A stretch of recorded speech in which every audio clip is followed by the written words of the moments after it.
কাটার রাস্তা দিয়ে পার হয়ে আমরা যে দক্ষতা অর্জন করেছি, আমি মনে করি যে এটা রাষ্ট্র পরিচালনার ক্ষেত্রেও আমাদের অনেকটা অভিজ্ঞতা এই কাজ করবে আমাদের রাষ্ট্র পরিচালনার ক্ষেত্রেও। গঠিত এবং একটি নিরাপদ রাষ্ট্র এবং একটা গণতান্ত্রিক রাষ্ট্র প্রতিষ্ঠা করার জন্য কাজ করে যাচ্ছেন। আমরা এই 36 জন নারী নেত্রী দায়িত্ব পাওয়ার পর উনার সেই স্বপ্নের সাথে আমরাও একসাথে হাঁটতে চাই এবং এই বাংলাদেশকে ঐক্যবদ্ধভাবে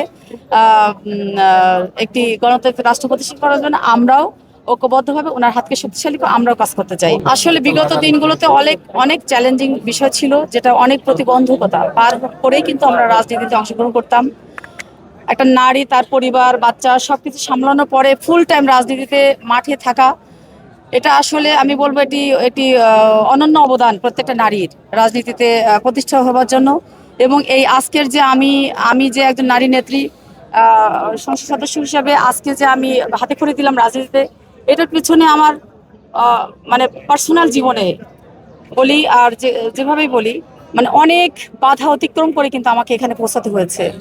প্রত্যেকটা নারীকেই কিন্তু অনেক বাধা অতিক্রম করে আজকের এই পর্যায়ে আসতে হয়েছে।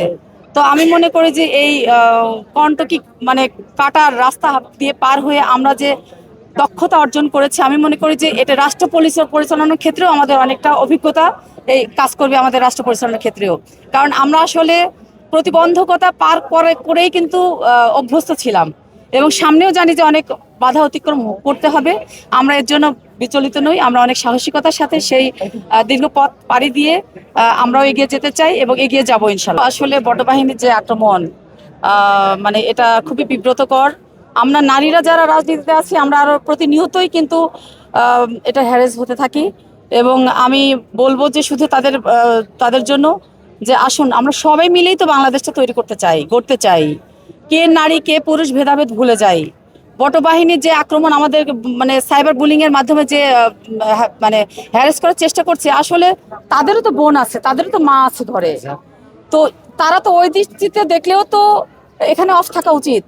কারণ এই দেশটা তো তার আমারও সবার, এই দেশটা সবার, এই দেশটাকে উন্নতি করবার জন্য, দেশটাকে বহন করতে সবার ঐক্যবদ্ধ প্রচেষ্টাই হবে একটি স্বাধীন রাষ্ট্র।